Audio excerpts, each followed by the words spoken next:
Francisco Gomes e André Ferreira connosco via Skype numa grande coreografia que está gravada. Rapazes, posso desde já dizer-vos, doravante, estáis na minha mão. Ou fazeis como eu quero, ou eu vou colocar este vídeo nas redes sociais. Estou a brincar, é claro. Bem-vindos. Obrigado, Maria Bom João. dia, Maria João. Os próximos minutos são então da responsabilidade do André e do Francisco. Vem aí mais uma edição do Liberdade de Expressão. Bem, antes de mais, obrigado, Maria João, por esta apresentação e bom dia, Maria João, para ti. Também bom dia, André, e bom dia aos nossos ouvintes. Em mais uma edição do Liberdade de Expressão em forma confinada, como estamos todos. Vamos começar com um apelo, por assim dizer. Eu tenho que começar com este apelo. Como vocês sabem, ao longo dos últimos tempos eu tenho trazido muitas vezes a falar de futebol feminino. Vou falar mais uma vez. A Seleção Nacional de Futebol Feminino joga hoje às 4h15 contra a Finlândia, na Finlândia. Um jogo que pode ser, aliás, em caso de vitória, garanto o apuramento direto da Seleção Feminina de Futebol.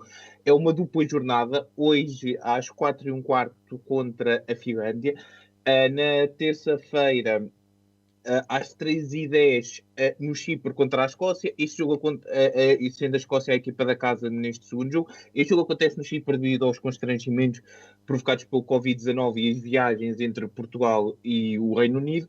Mas o mais importante nesta altura é o jogo de hoje. O jogo vai ser transmitido, infelizmente passa publicidade, infelizmente porque deveria ser transmitido pela RTP, só que a RTP não se interessa por isto, não sei porquê, no canal 11, no canal da Federação. Às 4h15 volto a dizer, quem puder que vá assistir ao jogo, que assista ao jogo na televisão. Vamos dar um apoio a bastantes circunstâncias, mas um apoio à seleção feminina, que tem feito uma boa campanha até aqui, e que em caso de vitória confirma a presença no Europeu do próximo ano, e merecem lá estar, porque eu tenho visto muitos jogos e merecem lá estar, e vamos dar aquele apoio maravilhoso, porque é Portugal, e porque o importante é que Portugal ganhe. Exatamente, faço minhas as palavras do Francisco. Portugal ganha então esta próxima competição, agora também no feminino. Também é preciso dar também relevância à seleção e às equipas femininas também. Vamos então passar ao segundo ponto prévio. O segundo ponto prévio é uma coisa que nos chocou, mas que temos de trazer aqui. Não é uma coisa positiva como nós costumamos trazer nos pontos prévios, mas na Austrália o Facebook bloqueou centenas de páginas de órgãos de comunicação social e também alguns do governo e de organizações privadas, porque a nova lei da Austrália faz com que estas plataformas como a Google e o Facebook sejam obrigadas a partilhar os lucros dos cliques que estas notícias fazem. Portanto, o Facebook não quis e Mark Zuckerberg decidiu então proibir e bloquear exatamente estas páginas de comunicação social na Austrália, e obviamente que isto é uma nota não só para a comunicação social em si, mas também para o próprio Facebook, mais uma a somar às tantas outras que tem vindo a fazer ao longo dos últimos tempos, porque obviamente que aqui se vê exatamente aquela tentativa de ganância. Não, ou nós ficamos com tudo ou nós não vos deixamos fazer nada, e é mais ou menos isto que se passou na Austrália. Obviamente que eu espero que o Facebook volte atrás. A Google partilhou e vai partilhar, obviamente, os lucros dos cliques destas notícias, mas a ver, vamos se o Facebook volta a mudar vai mudar de ideias ou não, e se os seguidores ou os utilizadores desta rede social não terão então de ver as notícias na rede social e terão de aceder noutro lado qualquer.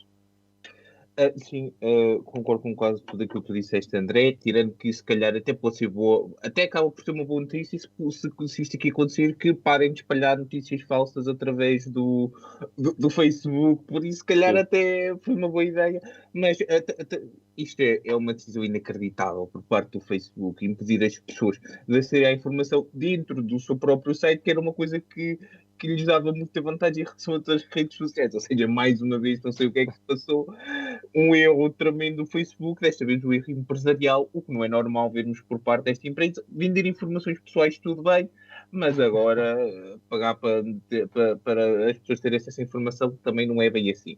Vamos lá ver como é que vão decorrer os próximos dias em relação a esta informação. E agora, começando no primeiro tema desta semana... Gostei desse ânimo. Eu estou neste ânimo porque nós já trouxemos muitas vezes aqui a personalidade central deste tema, mas desta vez venho aqui, pelo menos eu, para o defender de certa forma.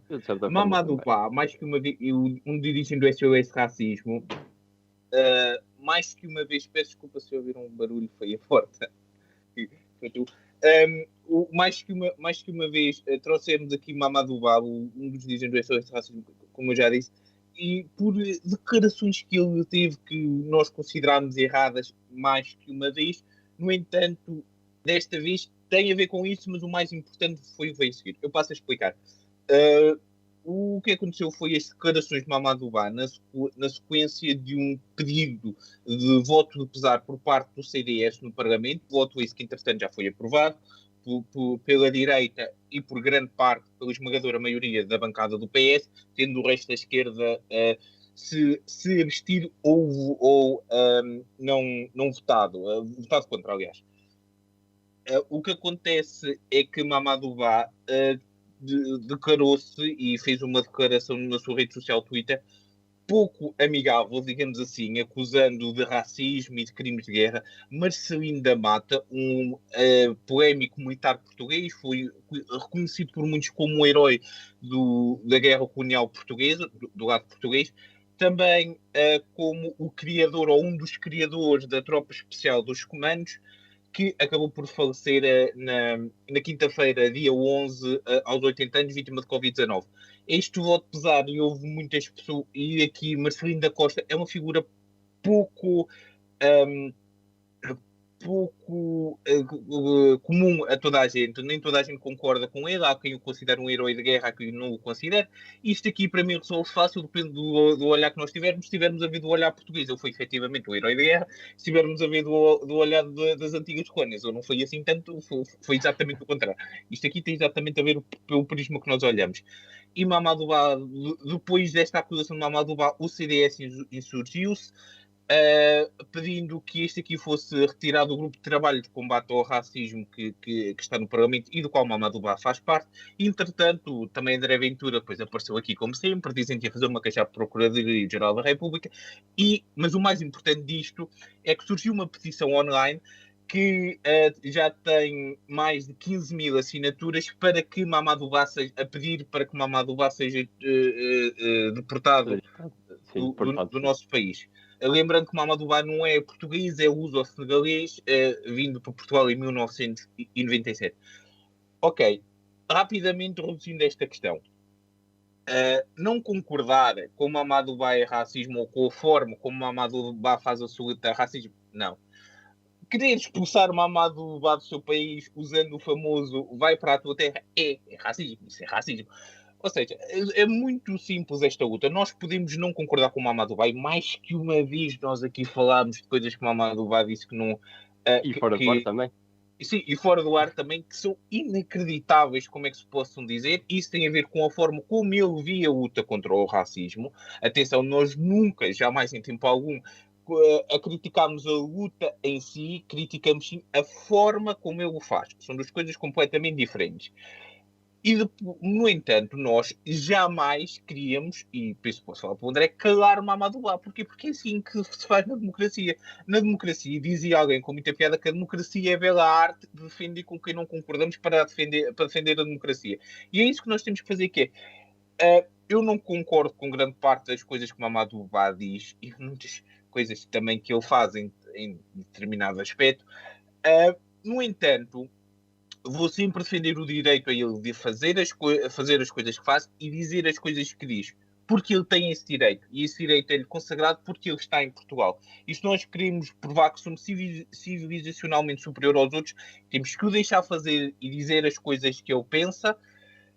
E eu acho que é isto. Esta petição é uma vergonha nacional, como é que estas pessoas e muitas outras as assinaram. Eu acho que devia haver... meter a mão na consciência e percebemos que o mais importante aqui nesta altura, concordemos ou não concordemos com o Mamadou Ba, no meu caso, não concordar, que é temos que o defender, porque isto não pode acontecer nem com o Mamadou Ba nem com ninguém. Estamos a falar de um cidadão português ou um cidadão com dupla nacionalidade que está em Portugal e temos que o defender segundo as nossas regras. Não é cá não concordo contigo, vai-se embora do país. Não é assim que funciona, pelo menos nas democracias. Exatamente, eu concordo com tudo o que o Francisco disse. Nós como o Francisco referiu, já há muito que dizemos que não concordamos com as coisas que Mamadou Ba diz. Obviamente aqui o Francisco exemplificou uma de várias afirmações polémicas que Mamadou Ba deu ao longo dos anos em que está no SOS Racismo. Mas é exatamente isso que o Francisco disse. Uma coisa que ele diz e que nós não concordemos não nos dá o direito de nós a seguir dizermos não, vais-te embora porque não és bem-vindo aqui. Não, aqui exatamente em Portugal nós todos temos o direito a dar a nossa opinião. Nós aqui os dois estamos a dar a nossa opinião, somos cidadãos portugueses, temos exatamente o mesmo direito que toda a gente, porque se não deixarmos dar a sua opinião, isto então vai descontrolar-se na bola de neve, então ninguém pode dar a sua opinião e mesmo ninguém, nem cidadãos brancos, negros, ninguém pode dar a sua opinião, porque é exatamente isso que vai acontecer. Obviamente que eu acho que essas 15 mil pessoas que assinaram a petição, essas sim deviam ser deportadas, mas para um manicômio ou qualquer sítio qualquer, porque obviamente que não faz sentido algum. E nós temos de ter também um bocadinho mais respeito e consideração pelas pessoas, e o não concordar não está assim tão anormal quanto parece. Nós podemos discordar de pessoas sem as odiarmos e sem querermos que elas morram ou façam que lhes aconteça alguma coisa assim, não é? Portanto, há que ter também um bocadinho de calma, um bocadinho de pé no travão em certas situações, porque obviamente que isso também ficará uma democracia, um país mais saudável. Sim, só rapidamente, não concordar com as pessoas pode ser tão fácil como o facto de gostas de bacalhau com batatas? Não, olha, eu gosto. Pronto, vivemos a vida igual. Pode ser outras coisas assim da vida. Discordar, simplesmente. Um exemplo assim rápido que é para. Vou fazer uma petição para quem não gosta de bacalhau com batatas. Não, estou a brincar. Vamos então passar agora rapidamente ao nosso segundo tema. O recém-presidente do Tribunal Constitucional, o professor catedrático João Caupers, peço estar a dizer o nome dele bem, se não estiver, peço desculpa, vai ser então o novo presidente do Tribunal Constitucional, e ele em 2010, está a haver uma polémica aqui, porque ele em 2010 escreveu um texto onde criticava o lobby gay e considerava-se de uma maioria heterossexual, defendendo mesmo não estar disposto, e estou a citar, nem disponível para ser tolerado por eles. Ele, ao longo do texto da publicação que fez para a universidade, até chegou a dizer que os homossexuais não passam de uma inexpressiva minoria, cuja voz é enorme e despropositadamente ampliada pelos mídias, porque ele fazia referência que existiam mais vegetarianos do que homossexuais no nosso país, naquela altura. Era numa altura em que se discutia a legalização homossexual, exatamente, do casamento homossexual e a questão constitucional do mesmo. Exatamente.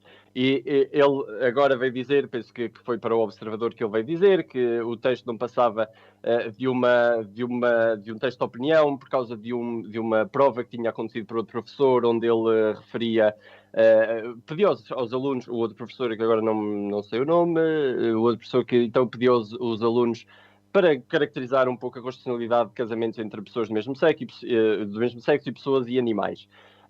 E este texto, então, é polémico, e ele já veio, penso que, dizer também ao Observador, pelo menos foi onde eu vi a notícia, para esclarecer, dizendo que não era aquilo que pensava relativamente ao tema, e que não passavam de tolices que ele escreveu naquela altura, e também que o texto servia para incitar alguma polémica nas pessoas que o fossem ler. Ora, primeiro, obviamente, que eu espero que este senhor, esta última parte que eu estive a dizer, eu penso, que este senhor esteja então arrependido do que escreveu e que não vá de encontro às suas opiniões, e que ele seja então totalmente livre e apoie então as pessoas escolherem as suas opções para a sua vida. Mas acho que, e como nós na semana passada falámos da bastonária dos enfermeiros, eu acho que nós também temos de começar a tomar mais atenção a estes pequenos pormenores, porque fazem a diferença num cargo público, fazem a diferença entre nós escolhermos uma pessoa que é completamente sei e que nunca cometeu um erro assim público, e escolhermos outras que de vez em quando lançavam ou lançam umas coisas assim para o ar e que referem algumas palavras assim mais fora do comum e mais não tão bem educadas. Não no caso deste senhor, obviamente que a bastonária foi pior na semana passada, mas obviamente que Portugal e quem escolhe estes órgãos tem de ter então também um bocadinho mais atenção. Eu espero que obviamente que este senhor agora faça um bom trabalho no Tribunal Constitucional e que vá contra estas ideias que escreveu, mas obviamente que sim, que fica um bocadinho mal este acontecimento do senhor, apesar de ele ser desculpado, obviamente que vamos dar então agora o benefício da dúvida, espero que sim.